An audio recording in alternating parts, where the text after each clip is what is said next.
ప్రభువునందు ప్రియులారా, మీ అందరికీ ప్రభువైన యేసుక్రీస్తు నామమున శుభములు. ఏ రకమైన పాపులు? నేటి ధ్యానం కొరకు అపోస్తలుడైన పౌలు తిమోతికి రాసిన మొదటి పత్రిక మొదటి అధ్యాయము 15వ వచనాన్ని చదువుకుందాము. పాపులను రక్షించుటకు క్రీస్తు యేసు లోకమునకు వచ్చెనను వాక్యము నమ్మదగినదియు పూర్ణాంగీకారమునకు యోగ్యమైనదియునై ఉన్నది.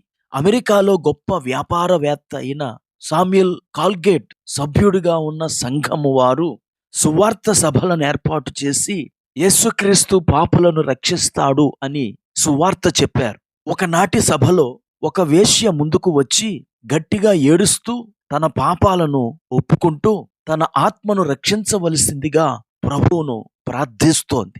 అలా ఆమె పశ్చాత్తాపంతో ప్రార్థించిన తరువాత కొద్దిసేపటికి తాను ఆ సంఘ సభ్యత్వం తీసుకొని సంఘానికి రావచ్చునా అని అడిగింది.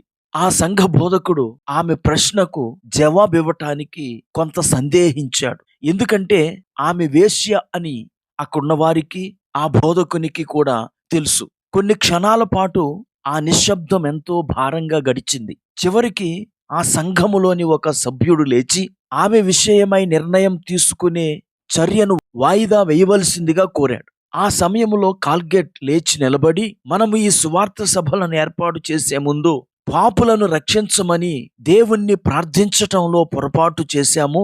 ఎందుకంటే మనం ఆయనకు స్పష్టంగా ఏ రకమైన పాపులను రక్షించాలో చెప్పలేదు. ఈ పొరపాటును బట్టి మనలను క్షమించవలసిందిగా ఆయనను కోరటం మంచిది. పరిశుద్ధాత్ముడు ఈ స్త్రీని కదిలించి ఈమె నిజంగా పశ్చాత్తాపపడేలా చేశాడు గాని ఈమె మనం రక్షింపబడాలని కోరుకున్న రకం పాపి కాదని దేవుడు అర్థం చేసుకోలేకపోయాడని స్పష్టంగా నాకు తెలుస్తోంది అని వ్యంగ్యంగా అన్నాడు కోల్గేట్. అక్కడున్న వారిలో చాలా మంది ఆ మాటల చేత ఒప్పింపబడ్డారు. ఈమె విషయమై స్వనీతితో ఈమె రక్షింపబడవలసిన పాపి కాదని భావిస్తూ ఆమె విషయమై తీర్పు తీర్చినందుకు వాళ్ళందరూ సిగ్గుపడి వెంటనే ఆమెను సంఘంలోనికి ఆహ్వానిస్తూ ఏకగ్రీవంగా నిర్ణయం తీసుకున్నారు. ప్రియులారా, మనము ఎంత ఘోరమైన పాపులమైనా సరే మన పాపములను యేసు సిలువలో పరిహరించాడు. ఆయన మన పాపానికి పరిహారం చేశాడు గనక మన పాపములను ఆయన ఎదుట ఒప్పుకోవాలి.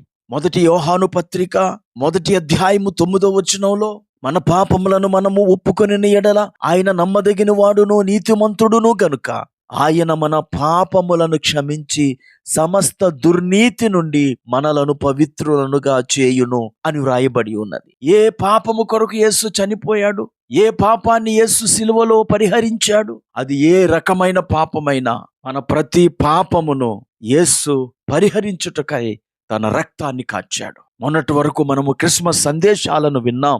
యేసు అనే పేరుకు అర్థం రక్షకుడు అని. మత్తయి రాసిన సువార్త మొదటి అధ్యాయము 22వ వచనంలో యేసు లోకంలో జన్మించక మునిపే దేవదూత యేసును గురించి యోసేపుకు ఇలాగు తెలియచేశాడు. తన ప్రజలను వారి పాపముల నుండి ఆయనే రక్షించును గనుక ఆయనకు యేసు అని పేరు పెట్టుదు అనెను. ప్రియులారా, యేసే పాపుల రక్షకుడు. మన పాపం ఏదైనా ఆయన దగ్గర ఒప్పుకున్నప్పుడు ఆయన మన పాపములను క్షమించి మనలను సమస్త దుర్నీతి నుండి పవిత్రులనుగా చేస్తాడు. గనుక నేడే ప్రతి ఒక్కరూ ఆయనను ఆశ్రయించి పాపములను కడిగి వేసుకొని పరిశుద్ధపరచబడి నూతన సంవత్సరంలో ప్రవేశిద్దాం. ప్రార్థన చేసుకుందాం. కృపా కనికరము కలిగిన మా తండ్రి, నీకు వందనాలు. ఇంతవరకు నీ వాక్యము ద్వారా మీరు మాతో మాట్లాడారు. మా ప్రతి పాపమును కడిగి వేయుట కొరకు మీరు సిలువలో రక్తాన్ని కార్చారు కనుక మేమిప్పుడు నీ రక్తమును బట్టి పాప క్షమాపణ పొందుచున్నాము. ఈ ప్రార్థనలో ఏకీభవించు ప్రతి ఒక్కరిని పాపముల నుండి విడిపించి